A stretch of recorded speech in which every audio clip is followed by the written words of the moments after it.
제가 한의학을 하게 된 것도 저로부터 출발하는 거거든요. 제가 이제 어떤 어린 시절에 이제 아프게 됐고, 그 다음에 이제 어떤 면에서는 저에게 두 가지 병을 주었잖아요. 몸에 대한 부분에 폐결핵을 주었고, 그 다음에 이제 정신적인 부분에 불면증 공황장애를 주었고, 그래서 3년간의 고통을 받는 시기에 저는 이제 죽음을 앞두고 생각했던 이 부분이 저에게는 엄청 큰 메시지를 주었다 생각하거든요. 그러니까 지금까지도 지배하는 게 뭐냐면은 어떤 인문학적 요소, 사람을 생각하게 되고 철학적 사유로 하게 된 것도 그 죽음을 앞두고 생각했기 때문에 굉장히 간절했고 처절했다 생각해요. 어떤 측면에서는 제가 죽음 직전에서 기사회생을 했고 기적적으로 살은 것도 제가 이 세상에서 해야 할 어떤 역할이 있겠구나 하는 것을 감지를 했고, 그리고 또 신에게 제가 어쨌든 약속을 했고, 그래서 저는 자연스럽게 한의학의 길을 가야 되겠다. 그리고 한의학의 덕분으로 기사회생을 했고, 또 내가 한의학을 통해서 만인을 구제하고 불쌍한 사람들을 치료해야 되겠다. 이런 마음가짐으로 한의과 대학을 들어갔는데, 이제 이게 참 중요한 이야기인데, 제가 이제 그 내년에 한의사와 한의과 대학 학생들을 대상으로 제 어떤 마지막 강의가 될 수 있는 그 기획을 하고 있거든요. 그래서 이제 그동안의 모든 것을 결정체로 제가 이 한의학계, 의학계 한번 큰 화두를 던지려고 해요. 이제 그런데 제가 나름대로 정리를 딱 해보니까 한의과 대학 6년간을 다니면서 이런 의학이 어떻게 있을 수 있느냐 생각을 많이 했어요. 제가 한의학의 덕분으로 치료가 됐는데 그 치료에 대한 비밀을 6년간을 아무리 내가 추적해도 가르쳐준 사람이 없어요. 그래서 저는 되게 실망을 많이 했고 좀 허탈하기도 하고 했지만은 그래도 당대 명의 10대 명의 된 사람들을 다 섭렵을 하고 나름대로 공부를 엄청 열심히 했어요. 이렇게 한의학에 대해서 열정과 간절함이 있었던 사람은 저는 없다고 생각해요. 왜냐하면 저는 한의학을 목숨 걸고 했기 때문에, 그리고 내 목숨을 구해주는 의학이기 때문에, 그래서 저는 치료를 시킬 수 있는 의학이라고 생각했거든요. 근데 가보니까 치료를 시키는 의학이 아니고 이거는 양생이고 섭생이고 그냥 보약 위주고 그냥 없어도 되는 의학, 절대절명의 의학이 아닌 거예요. 그에 대한 저희 고민이 너무 많았고, 그런데 어찌됐든 떠밀려 6년간 졸업을 하게 됐고 한의사 면허증 라이센스는 받았고, 근데 막상 환자를 접하면서 내가 다시 또 찾아보리라 생각을 했지만은 저한테는 답이 없었어요. 그래서 기존의 한의학에 대한 서적을 섭렵을 하고 했지만은 저에게 다가오는 거는 공허감밖에 없는 거예요. 근데 아이러니하게도 저한테는 환자는 너무 올리는 거예요. 근데 저는 전심을 다해서 하지만은 제가 생각했던 치료의 결과는 아닌 거예요. 근데 지금 치료라고 생각하는 그 개념이 그냥 정상의 개선이고 정상의 완화지 제가 생각했던 치료의 기준이 아닌 거죠. 그래서 이 사람이 근본적으로 치료가 되고 다시 재발 없이 치료가 돼야만 저는 완전한 치료라 생각했는데 그러한 답을 주는 사람이 없더라고요. 그게 거의 20년을 방황했어요. 그때 제가 학문을 하면서 동국대, 경희대 강의를 나가고 가르치면서도 계속 저한테 돌아오는 거는 이게 아닌데 왜 그럴까? 이런 자성, 자책, 안티테제라고 정반합 계속 부정하고 내 자신을 파괴하고 내 자신을 살해하고 했지만은 저한테 돌아오는 답은 없는 거예요. 그런데 어느 날 순간에 제가 이렇게 여러 가지 많은 걸 시행착오를 겪고 많은 체험을 했는데 어느 날 순간에 이런 생각을 하게 됐어요. 이게 궁금증이고 호기심이고 저한테 질문을 던진 거거든요. 과연 이 한의학이 뭔지, 그 한의학은 뭘 하는 의학인지, 도대체 이 한의학이 실제로 치료를 할 수 있는 의학인지, 그리고 지금 내가 배우고 있는 한의학 자체가 진짜 옛날 2000년 전에 실제로 이런 의학이었을까? 이런 어떤 원초적인 질문을 하게 됐어요.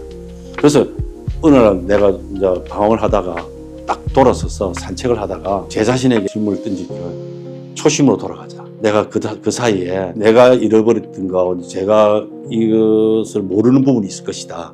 그러면 한의과 대학 들어갈 때 예과의 생각으로 돌아가자. 이런 생각이 딱 들었어요. 그 초심으로 돌아가자. 이게 뭐냐면 예과 때 딱 들어가면 한자를 배우게 돼요. 그 한자 저는 되게 매력이 있더라고요. 그 글자가.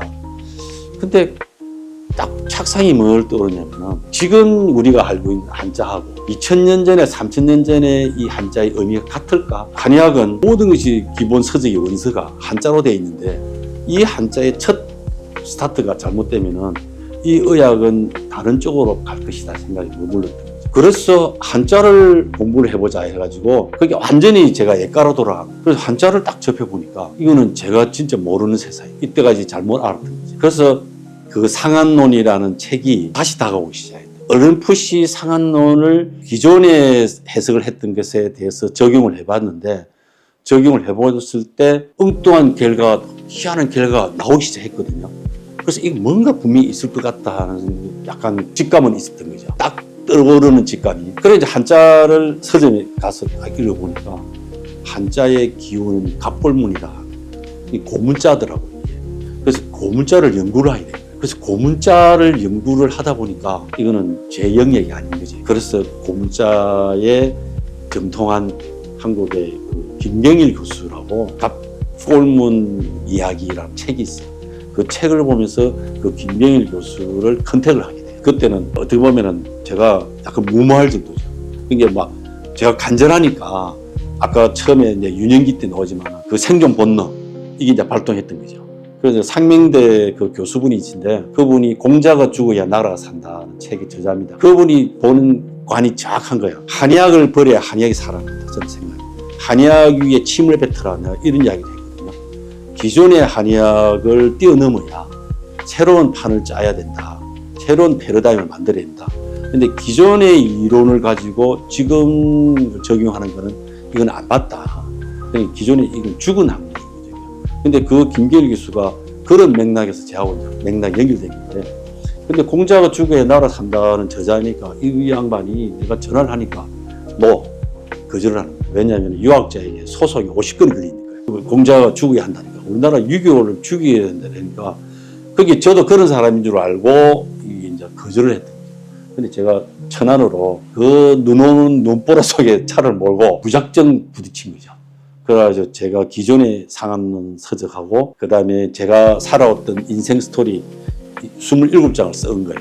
그 자서전 기초가 된 거예요. 주변의 사람들이 읽어보고 환자들도 읽어보고 되게 감명을 받았다더라고요.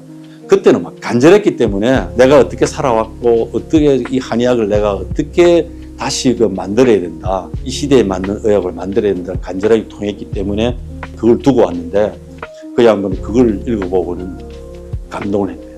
그리고 기존의 상한론 책 가지고는 이거는 의학이라 할 수 없다. 그래가지고 그 작업을 제하고 상한론을 공짜로 풀었던 거죠. 3년 만에 해석을 했거든요. 해석을 했는데 그 안에 상한론이 제가 원하던 모든 게 다 들어요. 그게 이거는 지금 기존의 한의학하고는 완전히 판로다. 그러니까 해석이 잘못돼요. 기존의 한의학이 암흑 시대로 간 게 해석이 잘못된 거예요. 그래서 고문자로 다시 풀어보니까 이거는 인간의 질병을 원인 치료를 했던 거죠. 몸과 마음을 동시에 다 치료했던 그런 의학서예요. 계기가 있죠. 한의원을 개원하고 환자를 진료를 하게 되면서 거기에 대한 어떤 괴리감, 제가 생각했던 한의학의 어떤 치료, 그런데 환자들이 치료되는 그 과정에서 저는 기대했던 게 환자들의 온전한 치료 쪽을 했는데 그냥 이제 보약 위주로 이제 가는 거, 그리고 또 그 환자들이 한의학에 대한 인식이 양의학 쪽에 대세가 되고, 근데 그런 측면에서도 또 나름 또 자존심 상하더라고요, 사실은. 이제 환자들이 오면은 어떤 면으로 생명을 이제 좌지우지할 수 있는 것은 양방 쪽이고, 한의학은 그냥 그 어떤 생활의 웰빙 정도. 근데 그 당시에 1988년도에 86년도에 개원을 했는데, 그때 아시안 게임, 그다음 88년도 올림픽, 우리나라가 그때 경제적으로 엄청 그 활성화되었던 그런 시기. 근데 그러면서 제가 그 덕을 많이 본 거예요. 한 10년간 제가 그 환자를 접하면서 치료는 내가 원하는 대로 안 되는데 환자는 더 많아지고, 근데 이제 부는 쌓이는데 그 환자의 치료에 측면에서 제가 느끼는 양심적인 가책, 강단에서도 그 환자를 온전하게 치료하지 못하는 것은 그 의사는 민중을 수탈하는 행위다, 이렇게까지 극단적인 표현을 제가 하거든요. 그러니까 저는 이때가 살아오면서 우리 아들에게도 그 이야기 했지만 절대 돈을 쫓지 마라. 돈을 목표로 제가 이렇게 살아오진 않았거든요. 내가 환자를 통해서 돈을 벌어야 되겠다, 이 생각은 추호도 없었어요. 근데 내가 어떻게든 이 환자를 완벽하게 치료를 해주겠다는 그 목표를 정하니까 그러면 제가 어떤 수단과 방법을 가리자고 치료를 하려고 애를 쓰는 거예요. 그러면 돈은 자연히 짜라고 되겠거든요. 그렇게 이 순서가 바뀌면 안 돼요. 내가 돈을 벌기 위해서 환자를 치료하겠다 하면 그거는 돈도 못 벌더러 환자도 제대로 치료 안 되는 거예요. 그런 측면에 제가 원훈을 애린역이라는 그 원훈을 정했어요. 이게 애린이 뭐냐면 사랑할 애자에 슬플 린자, 여기가 같을 여자의 몸기자거든요. 내 몸같이 환자를 보살피고 사랑하자. 내가 아파봤기 때문에 환자의 고통이 그거는 이 세상에서 가장 최상의 고통이잖아요. 최고의 고통이. 그래서 제가 아파본 그것이 이 환자를 치료할 때 굉장히 중요한 덕목이 되더라고요. 그런 과정에서 기존에 있는 한의학, 음양오행, 팔강변증, 그 다음에 동의보감, 사상의학, 그 다음에 뭐 복진 뭐 이런 것이 전부 다 있죠. 원인을 치료하는 의학이 아닌 거예요. 그게 뭐냐면은 우리가 치료의 대상은 사람이잖아요. 사람을 중요시하지 않고 질병이잖아요. 이 사람과 질병에 대한 원초적인 질문이 없는 거예요. 왜냐면 우주 변화의 원리를 우주에서 논하고 있는 것을 사람에 접목을 시키려고 하는 거예요. 이거는 잘못됐다. 제가 이제 원초적인 질문이 질병을 치료할 대상이 사람인데 이 사람에 대한 연구는 없고 그리고 사람이 앓고 있는 질병에 대한 연구는 없고 음양오행을 따지고 있어요. 철학을 가지고 자꾸만 대입을 시키려고 하니까 그건 안 맞는 거지, 이론이. 그러니까 그래서 제가 이거는 잘못된 의학이다. 의학은 구체적이고 실증의학이 인체에서 나타나는 그 반응을 정확하게 간파하고 이 병은 어디서부터 왔는지 그 원인을 추적해야 되는데 인간에 대한 탐구가 없는 거예요. 질병에 대한 연구가 없는 거예요. 이 두 가지를 제가 이제 화두를 질문했거든요. 그래서 제가 이제 인문학을 하게 되고 그래서 상한론을 고문자로 풀어보니까 여기에 다 있는 거예요. 인문학이 다 있는 거예요. 그러면 이제 어떤 거냐면 몸의 질병의 원인이 되는 몸의 움직임, 그 다음에 질병의 원인이 되는 마음의 변화까지도 다 읽어놓은 거예요. 그리고 이 질병이 오게 된 원인을 장준경 씨라는 사람이 적어놨어요. 중국에서 AD 215년, 150년에서 219년 사이에 이 장준경이라는 대표 저자가 그 시대의 개혁가 인물, 의사들이 모여서 그 이전에 있는 의학이 샤머니즘이에요. 그러니까 이거는 의학이라 할 수 없고 하나의 미신 비슷한. 근데 그때 그 상한론 저자가 장준경 씨고 거기에 이제 개혁가 인물들이 이 의학을 새롭게 만들어요. 그래서 그 시대를 미뤄 추적해 보는데 환자가 오면은 지금처럼 30분, 1시간 동안 있는 게 아니고 숙식을 같이 했다. 그러면 그 6개월, 1년을 같이 지내면서 일거수일투족을 다 적었거든요. 그러면은 이 사람이 어떤 시기에 화를 내고 어떤 시기에 몸이 아프고 배변 색깔, 땀의 종류 전부 다 기록을 해요. 그런데 그 기록을 하다 보니까 이 병이 어디서부터 왔고 이 병이 패턴이 정해지더라는 거예요. 카테고리가. 이런 원인으로 몸의 움직임과 마음의 변화가 이 카테고리가 정해지는 거예요. 그 정해지는 것이 7가지 패턴이 찾은 거예요.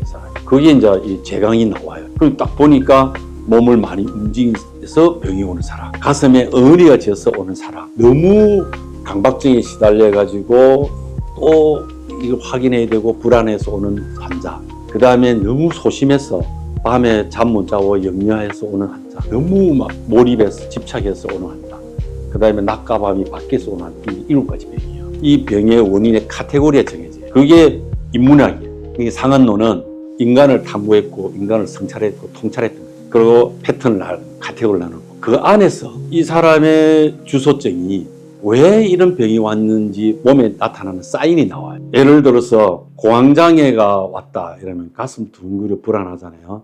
그러면은 이 공황장애가 불안으로 왔는지 아니면 분노로 왔는지 아니면 내가 무리해가지고 속에 할 말을 보내고 왔는지 이 사인이 또 달라요. 그게 상한론에 400개 종문으로 또 배열을 해놨어요. 근데 이게 기존의 한의학에서는 상한론이 우리 한의과 대학 다닐 때 학점 1학점이 전혀 중요시 않아요. 이거는 전설 속의 처방입니다. 그냥 외면해버려요.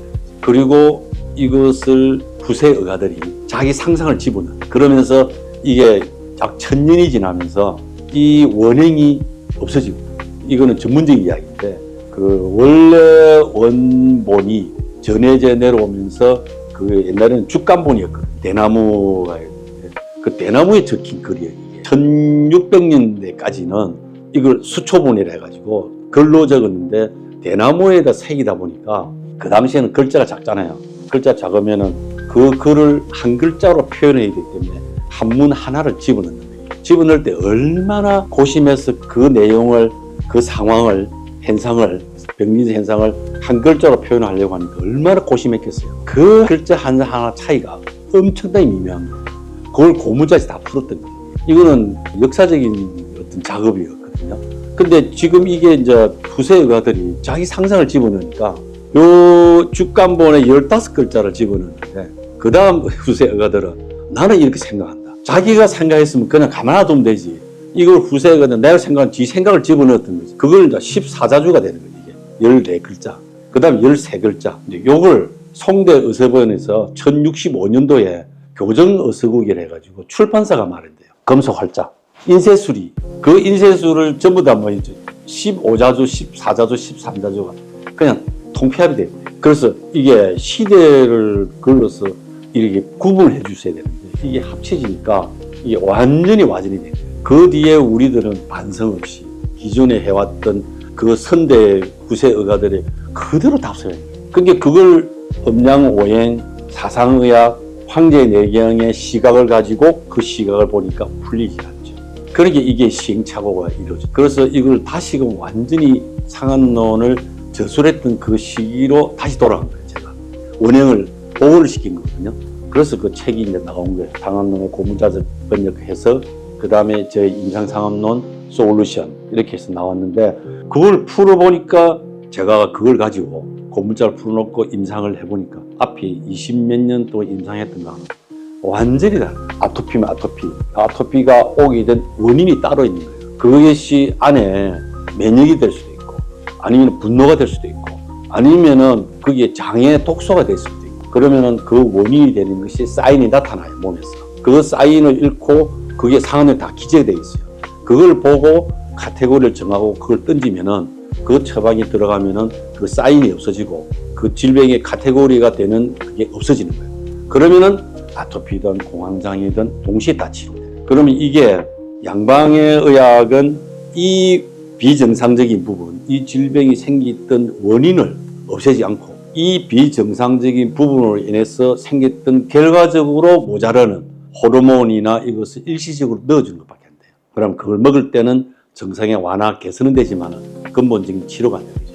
이게 끊으면 똑같아지는 거죠. 그래서 수술이나 응급의학, 어떤 조직의 문제가 될 때는 양약이 우수해요. 그러나 기능적인 면, 인체 내면에서 일어났던 질환은 훨씬 더 상한론의 한의학이 제가 하는 이게 우수하다고 저는 이야기합니다. 제가 3대 키워드는 한의학, 상한론, 그 다음에 정신의학이거든요. 그래서 이제 임상을 진행하면서 이제 상한론을 찾고서 또 상한론에 담긴 그 가치와 철학을 이야기되고 실제로 이제 상한론에 담긴 내용을 가지고 환자에 이제 적용을 해보니까 이거는 제가 이전에 경험하지 못했던 아주 경이로운 결과가 나오시잖아요. 근데 그 중에서도 특히 정신과 환자들, 제가 어린 시절에 투병 생활할 때 그 불면증, 공황장애 이런 부분을 많이 이제 겪었기 때문에 거기에 대한 고통을 너무 많이 이제 잘 알죠. 그런데 어느 날 순간에 이 한의학이 가지고 있는 장점을 양약을 능가할 수 있는 의학이 뭐겠냐, 파트가. 그 분야가 제가 설정했을 때 정신과다. 그리고 면역계 계통이고 이런 쪽에 설정을 한 거죠.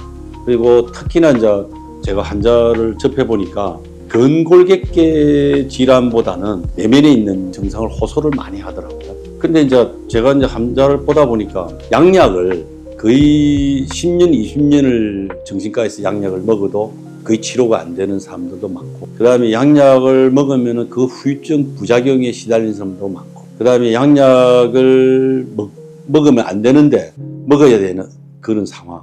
그리고 자기 자녀에게 양약을 먹이고 싶지 않은데 또 먹여야 하는 상황. 그리고 특히나 제가 이제 충격을 받은 게, 제가 봐도 이거는 정신질환 환자가 아닌데도 그 정상인인데 그 정신질환 쪽으로 가서 오인을 받아서 정신과 약을 먹어서 인생 전체가 피폐화되는 경우가 굉장히 많더라고요.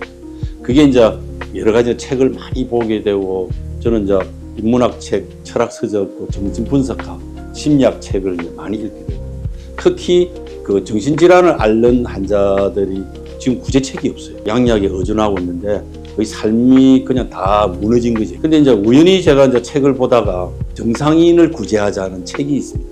그 책을 보고는 저도 너무나 놀랐던 게 그 정신질환을 진단하는 게 DSM-3거든요. 근데 이 저자가 DSM-5에 이 사람이 참여하면서 양심 고백을 하게 돼요. 그 사람이 책을 통해서 제가 보고는 환자하고 진료할 때하고 딱 맞아 떨어지는 거예요. 그래서 저도 이 사명감을 가져야 되겠구나. 저도 제가 아파 보니까 너무 고통스럽고 이 정신질환을 고칠 수 있는 대안은 유일하게 지금 상한론을 통한 저의 이 치료 방법이 밖에 없구나 생각을 하고는 제가 이제 여기에 투신을 하게 됩니다. 근데 저도 놀란 게 뭐냐면은 이런 이제 대표적인 예가 한 40살 된 여자분인데 이분이 대학교 다닐 때 기독교 동아리에 CMF 그 가서 6박 7일 동안 기도원에 갔다가 돌아오는 길에 그냥 그 지하철에서 옷을 벗었던 거예요. 옷을 벗고 막 이래 뭐 잠꼬대 비슷한 걸 했는데 바로 그냥 사람들이 와서 그냥 정신병동 입원을 시킨 거예요. 이게 이제 환청망상이다. 이래서 이 사람을 조현병으로 근 10몇 년 동안 양약을 먹고 있는 사람이 이제 그냥 폐인돼 있죠. 근데 저는 이제 그걸 뭐냐면 서사의학적 진단으로 들어가요. 이 사람이 병이 오게 된 시점으로 돌아가거든요. 그 시점에 돌아가서 보니까 발병 시점을 돌아보니까 이 사람이 6박 7일 동안 잠을 못 잤던 거예요. 통곡기도 하고 밤새기도 하고 심야기도 하고. 그 오는 중에 자기도 잠자는 걸로 생각하고 이제 옷을 벗었는데 정신병원에 가면은 그냥 체크를 해요. 헛소리도 하고 이런 조현병약을 준 거예요. 그 제가 잠을 못 자가지고 온 병이다 해서 그 원인을 찾아서 들어가고 그 다음에 유년 시절에 들어가 보니까 너무 곱게 자랐던 거예요. 그러니까 그런 상황을 제가 해가지고 상한론에 토대를 해서 약을 주었는데 불과 얼마 안 먹고 그 병이 조현병이 아니었던 거죠, 한마디로. 그러니까 이거는 엄청나게 지금 정신질환 쪽에 이거는 인류에게 엄청난 해를 가하고 있거든요. 그게 뭐냐니까 지금 현재 ADHD가 엄청난 유행병처럼 되어 있는데 정신병 진단하는 진단 기준이 너무 넓어진 거예요. 진단의 인플레이션이라는 거죠. 그러니까 진짜 환자를 구제해야 되는데 전부 다 우울증이고 ADHD고 지금 조울증이 다 걸려요. 왜 걸리느냐? 제약회사의 마케팅이죠. 제약회사는 어찌됐든 이 약을 팔아야 되기 때문에 환자를 만들어내야 됩니다. 그럼 ADHD를 예를 들어봐도 지금 핸드폰을 많이 보고 빼앗긴 집중력이거든요. 그런 게 게임을 많이 집중하다 보니까 이 밤을 새게 되고 밤을 새니까 학교에 가면은 집중 못 하잖아요. 졸리고. 그럼 ADHD로 넘어가. 그럼 ADHD로 병원에 가면 당신 뭐 때문에 이래 됐냐 이걸 물어보지도 않고 그냥 뭐 학교에 집중 못 하고 산만하고 공부도 안 되고 이러면은 ADHD 판단 내리고 점수가 몇 점 이상이면은 조울증, 우울증, ADHD, 공황장애로 판명을 내는 거죠. 그러면은 환자가 돼버려요. 그러면 양약을 먹잖아요. 그럼 양약에 콘스타에 먹으면 그게 각성제예요. 그럼 그걸 먹는 순간은 반듯해요. 그러면은 집중을 해요. 그럼 우리 한국의 부모님들은 자기 자녀가 그 약을 먹고 공부에 집중했고 성적이 올랐다. 그걸로서 만족하는 거죠. 그래서 ADHD 약은 공부 잘 시켜주는 약이다 해서 수능 전에는 그게 품귀 현상까지 나타나요. 그래서 뭐 직구를 받기도 하고 막 이러거든요. 이거는 엄청난 지금 인류의 위기입니다. 저도 맨 처음에는 의아하게 생각해요. 한약이 정신병을 고친다. 이거는 불가사의하잖아요. 근데 저도 그 환자에게 상한론에 나타나는 대로 그 환자에게 원인 추적을 하고 그 다음에 카테고리 정하고 그 다음에 나타나는 병리적 현상에 따라서 상한론에서 시킨 대로만 딱 던졌더니만 그 환자가 그 약을 먹고는 원장님 그 약을 먹었더니만 가슴이 두근거리고 불안하고 이런 게 없어지더라. 내가 이상하게 좀 용기가 생기고 담대해지더라. 그 다음에 막 가슴이 말 못해가 짜증이 나고 답답하고 그것 때문에 잠이 안 왔는데 그걸 먹었더니만 가슴이 시원해지고 답답함이 없어지더라. 제가 만든 게 아니고 고문자를 통해서 상한론을 재해석하고 상한론을 부활을 시키고 새로운 패러다임의 한의학을 통해 상한론을 토대로 해서 그걸 만든 게 제가 솔루션이에요. 영혼 해결이라 해서 저희 브랜드죠. 저게. 그걸 토대로 진단, 치유, 적응, 훈습을 해서 던졌더니만 환자가 그냥 그 결과를 가져와서 저도 처음에 놀랐어요. 한약이 그런 역할을 한다고? 나도 이건 의무의아했죠. 근데 환자가 그렇게 하는 걸 제가 여기서 거짓말하는 것도 아니고 환자가 그 데이터를 오고 결과를 주니까 저도 아, 이게 가능하구나. 그때부터 제가 한 10몇 년을 상한론을 통한 정신질환 쪽에 완전히 올인을 하는 거죠. 한의사에게도 이런 강의를 제가 수없이 했고, 한의대생들에게도 했지만은 이 기존의 한의학의 패턴하고 너무나 다르기 때문에 이걸 받아들이기가 쉽지 않고, 또 여기에 대해 훈련이 안 되기 때문에 알고리즘 쪽으로 가거든요. 그게 뭐 A 하면 그 A 처방 이런 식으로 딱 정해져 있기 때문에 거기에 익숙이 돼 있어요. 근데 이거는 완전히 환자를 통해서 30분, 1시간을 그 사람의 인생을 다 읽어야 돼요. 서사의학적 진단이거든요. 그럼 그 사람의 스토리를 다 들어야 되기 때문에 여기서 질병의 원인을 찾지를 못해요. 찾아가는 스킬이 안 되는 거예요. 훈련이 안 되다 보니까 너무 어렵게 생각해요. 그래서 왜 한약이 이 정신질환을 치료를 할 수 있을까? 그럼 어느 정도 과학적 설명을 해줘야 될 거 아니에요. 그죠? 워낙 이제 지금은 과학적인 시대이기 때문에. 근데 우리가 이제 과학이라는 부분도 실험실에서 이루어지는 것이 과학만이 아니거든요. 그런데 이제 보이지 않는 세계지만은 그것이 A라는 약을 썼을 때 일관되게 통일성이 있고 재현성이 있으면은 그 데이터가 나오면 그것도 과학이거든요. 근데 지금 현재 모든 과학의 기준이 그런 식으로 되어 있기 때문에 이 부분도 해석이 안 되는 거예요. 근데 다만 제가 이제 추정하고 심정이 가는 게 뭐냐면은 후대에서 이걸 검증을 해주겠지만 이 한약이 들어가는 성분이 브레인커트, 미국에서 책이 많이 나와요. 뭐냐면은 장은 제2의 내축이다. 그래서 장내축, 장내축이라거든요. 그 커넥션을 이야기를 해요. 한약이 유독 이 부분을 깨끗하게 만들어줘요. 그러면 제가 뇌를 치료한다는 게 뭐냐면은 이 한약이 뇌를 바로 치료할 수는 없습니다. 그건 비비비라 해서 이 한약을 통과할 수가 없어요.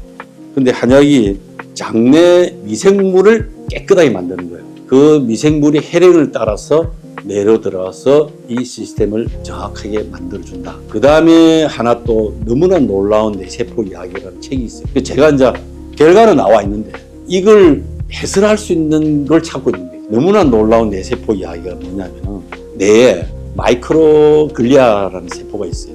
그게 신경 시냅스하고 신경 전달 물질을 온전하게 보존하는 거예요. 그게 우리가 자가 면역처럼 뇌에서도 그게 마이크로글리아 세포라는 게 있어요.